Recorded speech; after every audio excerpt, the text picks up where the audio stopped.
Bienvenidos, esto es el Español Digital, la lupa semanal en coordinación con SND Editores, a quien damos las gracias por esta oportunidad, como siempre. Seguimos en la trayectoria vital de Francisco Franco en este año 2025, en el que, por deseo del Gobierno, y nos alegramos, es el español del año ya desde su comienzo. Lo que vamos a ver ahora es a continuar con la guerra, que en realidad podemos decir que como tal va a empezar en diciembre de 1936. Hemos llegado hasta un punto en el que, bueno, los nacionales no consiguieron su expectativa, la más importante posiblemente, que era la de Madrid, se quedan ahí parados. Hasta ese momento, aquí tenemos lo que se ha conseguido. En este mapa podemos ver en rojo, pues, la zona nacional, que se va estabilizando, se va dando forma, los frentes se van consolidando, y en azul vemos la zona frente populista, que incluye, aparte de media España, como vemos aquí, va a incluir esta zona del norte muy importante por su potencial industrial y también humano, y Menorca, que ha quedado en manos frente populistas. Lo demás es nacional. Prácticamente aquí podemos decir que están al 50%. Bien, es verdad que las zonas, en su potencial, tanto económico, financiero y humano, pues son bastante distintas. Pero antes de seguir con la guerra, me quiero detener un poquito en dos o tres aspectos que creo que son fundamentales. El primero es la internacionalización de la guerra. Podríamos decir, la guerra como tal está ya en España y, lógicamente, España está en Europa y, por lo tanto, afecta a los países europeos.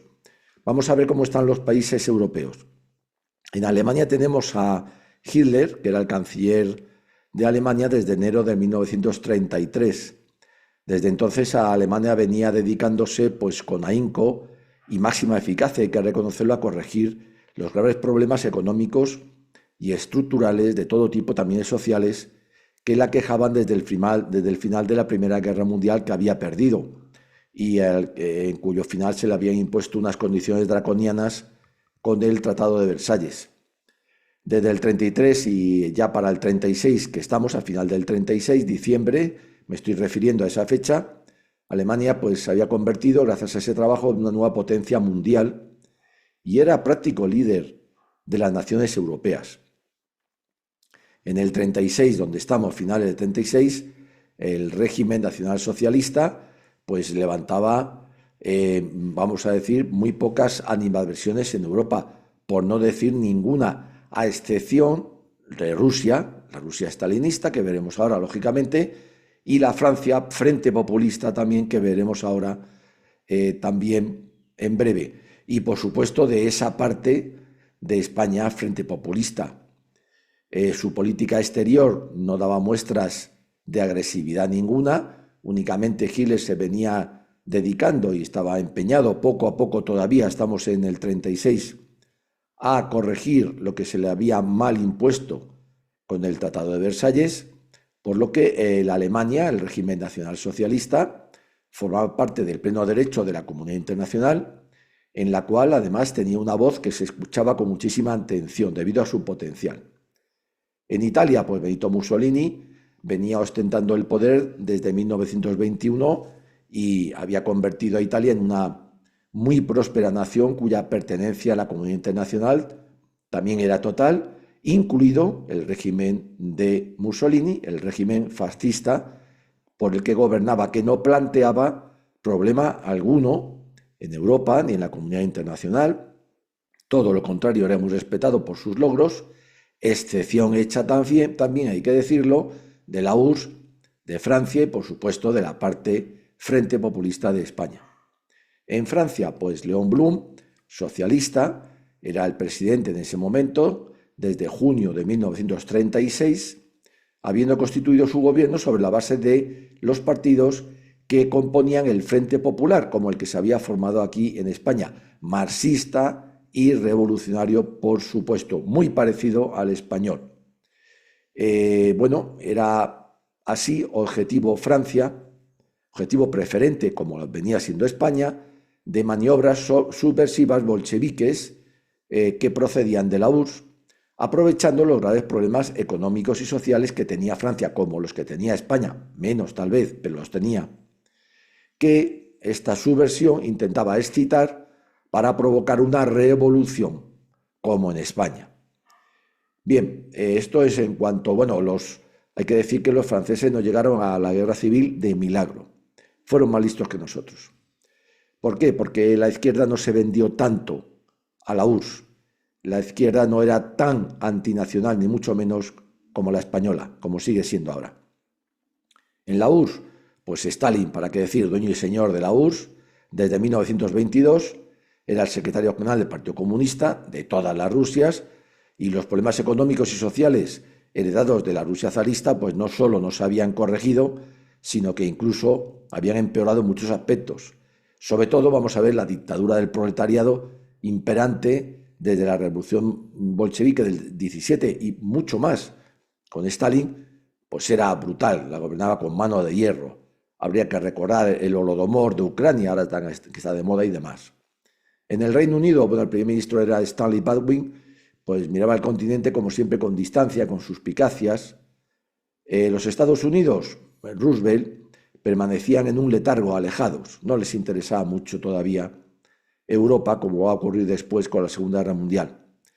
Lo que sí hay que reconocer es que el estallido de la guerra en España cogió a todos ellos por sorpresa, en realidad no la esperaban, a excepción, y esto hay que hacerlo notar, de la URSS, cuyos agentes en España venían trabajando, como hemos visto, desde hacía muchísimo tiempo, porque ya Lenin había considerado a España como la más probable segunda república socialista soviética. ¿Para qué decir? Aquí habían encontrado además lacayos muy sumisos, como era no solo el Partido Comunista, que era minoritario, muy organizado, sino sobre todo el PSOE, que estaba infiltradísimo ideológicamente y en todos los aspectos también, el resto, por agentes soviéticos y por muchos socialistas vendidos ya a la URSS, incluso en secreto, como por ejemplo Santiago Carrillo, que ya había vendido las Juventudes Socialistas a la URSS, creando las JSU. Negrín, gran preboste del Partido Socialista, que lo veremos después, de presidente del Frente Popular, de la parte española, el Frente Popular, que no de la República, pues también estaba vendido ya en secreto a la URSS y muchos otros. Al estallar la guerra, pues se firma una especie, o se declara una especie de tratado que se llamó de no intervención, pero que va a ser un fracaso. Por ello, las potencias europeas declararon que no iban a intervenir, pero iba a ser un fracaso. ¿Por qué? Porque todas tenían sus intereses, no solamente ideológicos, sino también económicos, financieros y demás. Hay que destacar una cosa muy importante. El 17 de julio, el mismo 17 de julio, cuando llegan las primeras noticias del alzamiento en África, el gobierno de Casares Quiroga pues contacta ya con Léon Blum, francés, y le solicita ayuda. Claro, son correligionarios. El 19 de julio, Dolores Ibarruri, la pasionaria, líder del Partido Comunista entonces, solicita públicamente en un discurso la ayuda a Moscú y a la Internacional Comunista, a la Cominter. ¿Qué hacen los incipientes nacionales por su parte? Pues Franco, nada más llegar a Tetuán el 19 de julio, autoriza a contactar con Roma y con Berlín, se desplazan a esas capitales unas pequeñas comisiones, pero exclusivamente para procurar algún material bélico urgente, como son aviones. En estas peticiones de ayuda, pues los nacionales muestran marcadas diferencias con las que hacen que van a ser ya enemigos, porque lo que solicitan los nacionales, en principio, Franco, es lo que acabo de decir, algún tipo de armamento muy concreto, como son aviones, del cual carecía por completo, estaba allí, no nos olvidemos, en Marruecos absolutamente aislado.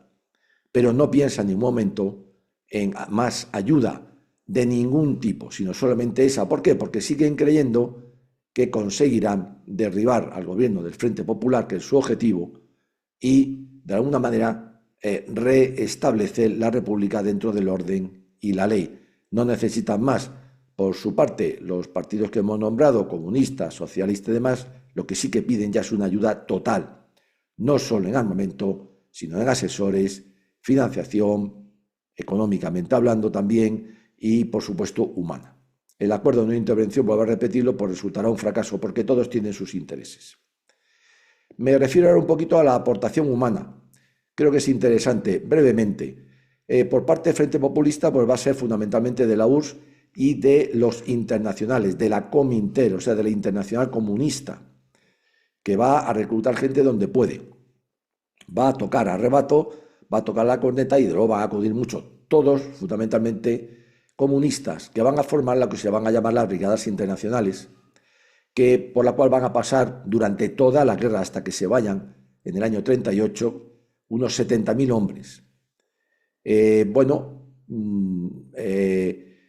van a ir en febrero del 38 como todas las fuerzas extranjeras, van a emplearse a fondo en los combates, van a ser reconstruidas varias veces porque van a quedar diezmadas muchas veces también, y se va a tirar de españoles cuando ya los extranjeros empiecen a flojear, bien sea voluntarios o bien sea forzosos.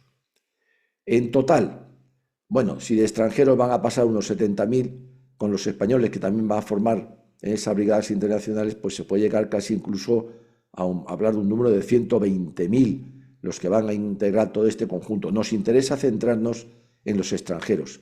Cerca de 70.000 comunistas van a participar en España en la guerra de parte del Frente Popular.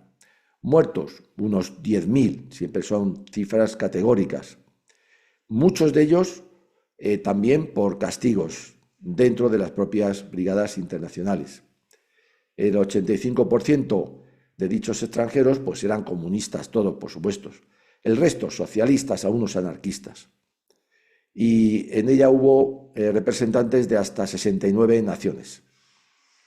Muy importante a destacar aquí que no fueron el resultado de un movimiento espontáneo, ni mucho menos, que la inmensa mayoría de sus miembros fueron reclutados por la Cominter y los partidos comunistas de cada país, incluso de Canadá, incluso de Asia, que los brigadistas, como se les llamará, pues estuvieron siempre exclusivamente bajo dependencia de los intereses de la URSS, que las alimentará o dejará de alimentarlas cuando la guerra empiece a estar ya perdida y se ve así. Y también pues que sus componentes estuvieron siempre ideológicamente muy vigilados y controlados por el aparato de seguridad comunista dirigido, por supuesto, por los asesores de la URSS. De parte nacional van a intervenir, digamos, fundamentalmente tres tipos de, vamos a decirles, extranjeros. Alemania, que lo va a ser, Italia y marroquíes. Por parte de los alemanes, pues la unidad más importante va a ser la Legión Cóndor, va a haber también algunos asesores y van a pasar por ella unos 15.000 efectivos, 15.000 hombres, siendo 6.500 el máximo que va a haber en un momento dado.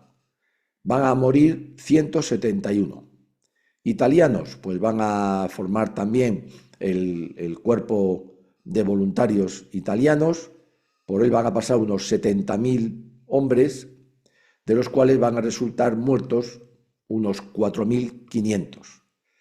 Esto hace que entre extranjeros, en las brigadas internacionales que hemos dicho unos 70.000, con españoles va a haber 120.000, pero 70.000 extranjeros, y más o menos estos 70.000 entre italianos y alemanes, vemos que el número de extranjeros va a estar equilibrado en los dos bandos.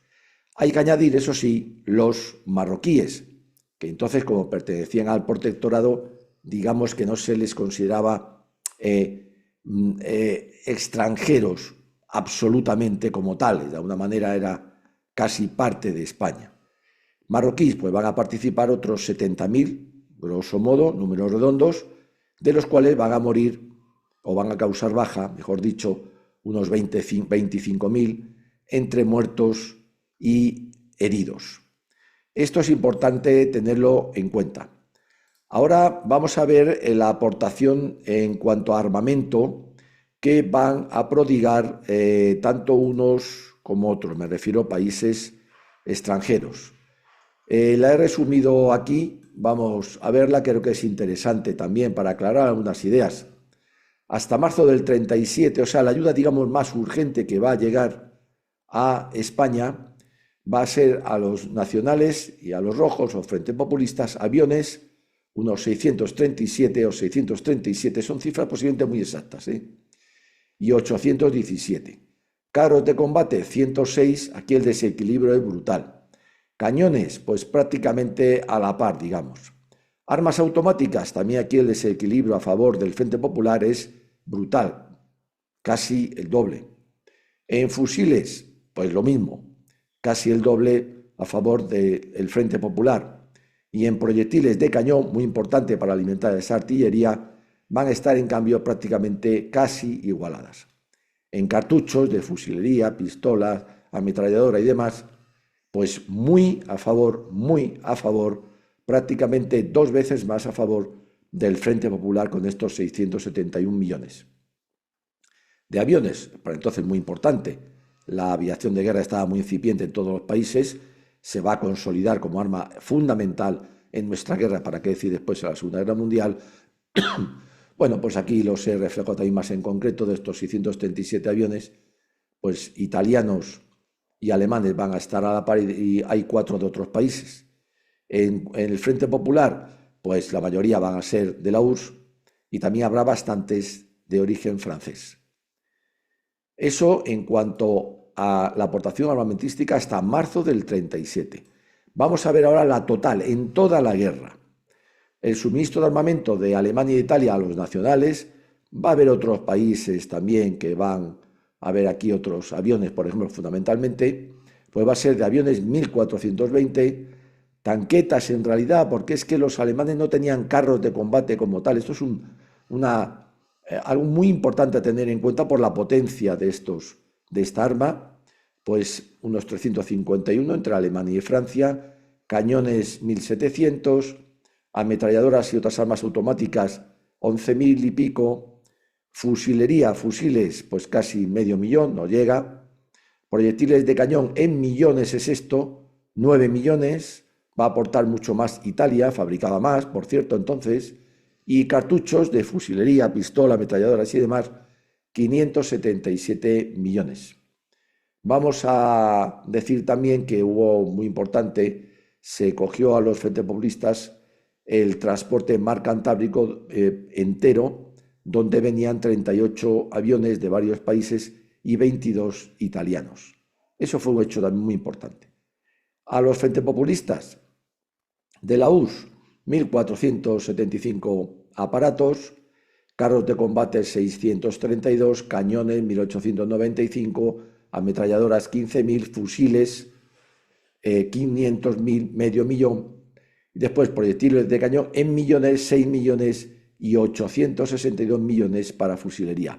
Vamos a hacer el resumen de esta aportación armamentística, la tenemos aquí. En aviones, pues vemos que van a estar a la par los que recibieron los nacionales y los frentes populistas.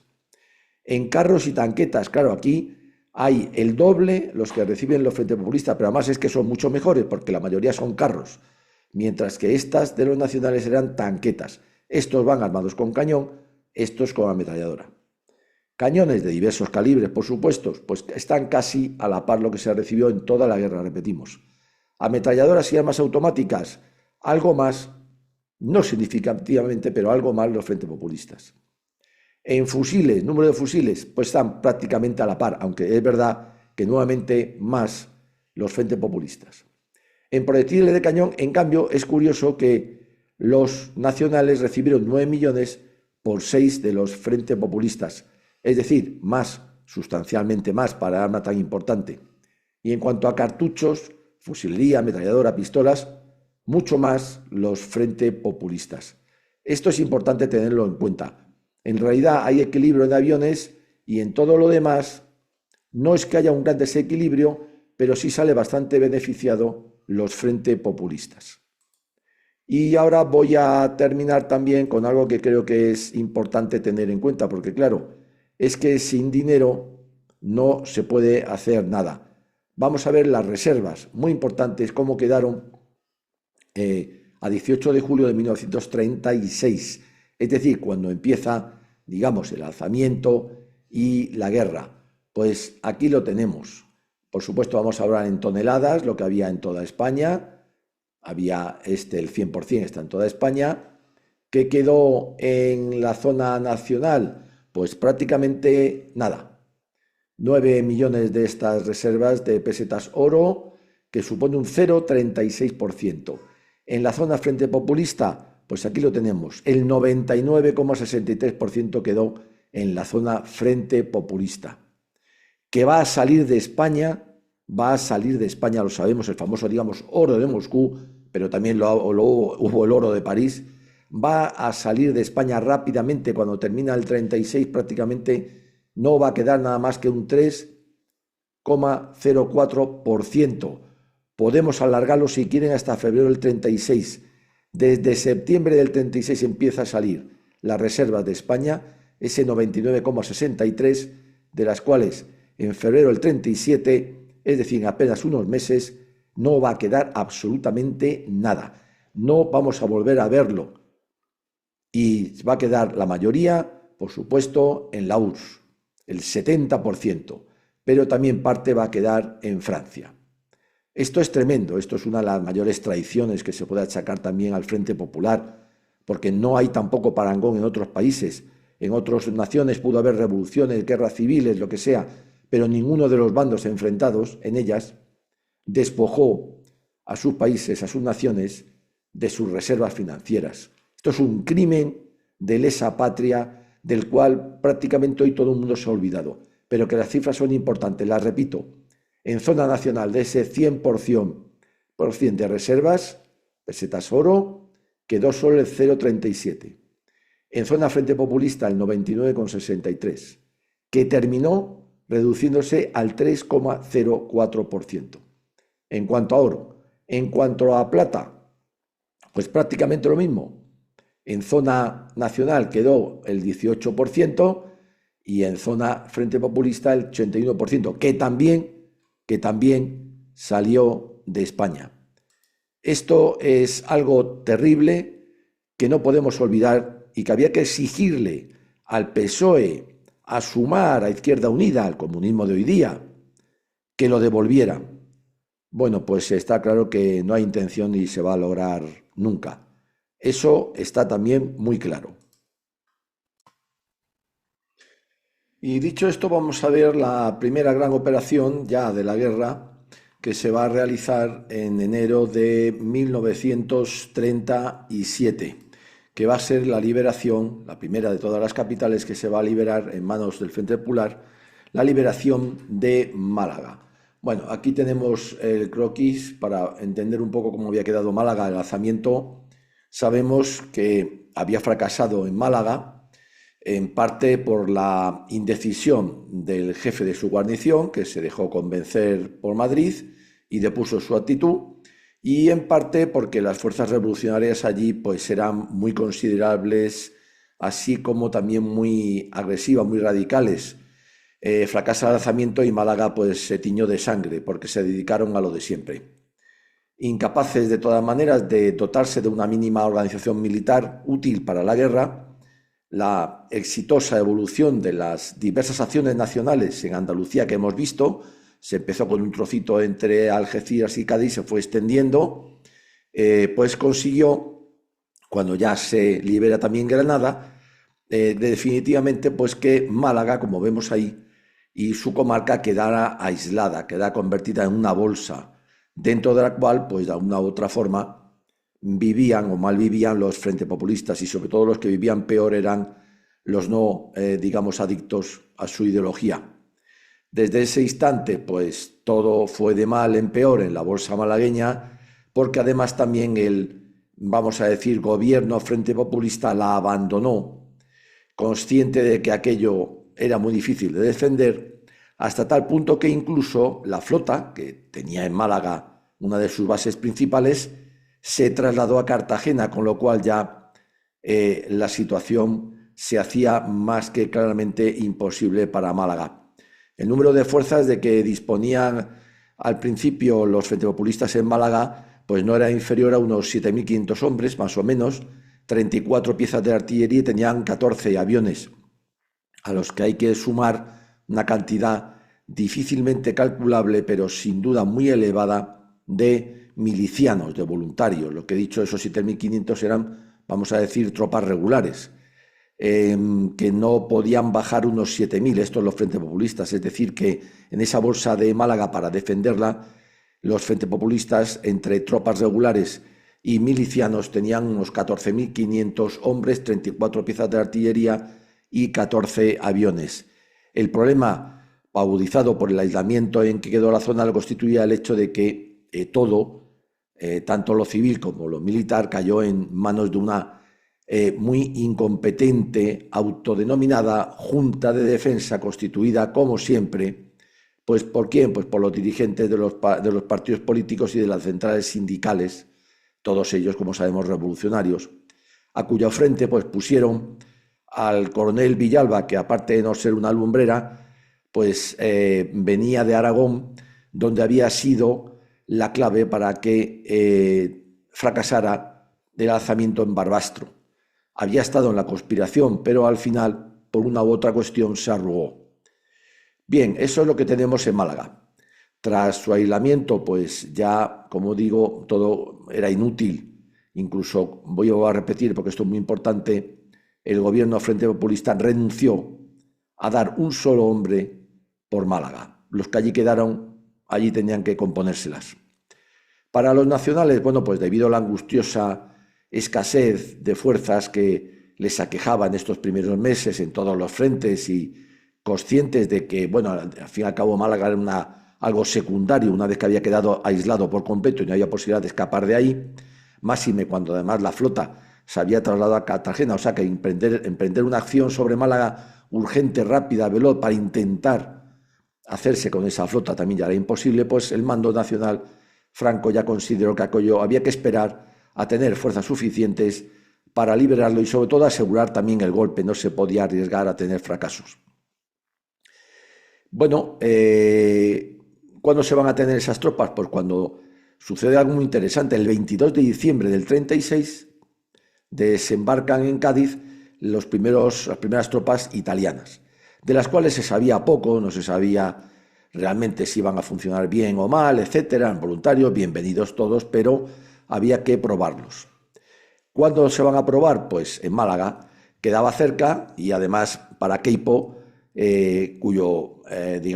cuya frente, Andalucía había quedado también relegado a frente secundario de momento, por lo que se había dado importancia a la marcha a Madrid, pues Queipo se apropia de estos primeros voluntarios italianos y ya decide que tiene fuerzas suficientes para emprender la liberación de Málaga. Vamos a repetir, por parte de los frentes populistas tenían unos más o menos 14.000 y pico hombres, las piezas de artillería que hemos dicho, unos 15 aviones. Aeródromos tenía 2, solo el de Vélez Málaga y Torre del Mar estaban operativos, los otros habían sido de una manera inutilizados por la aviación nacional.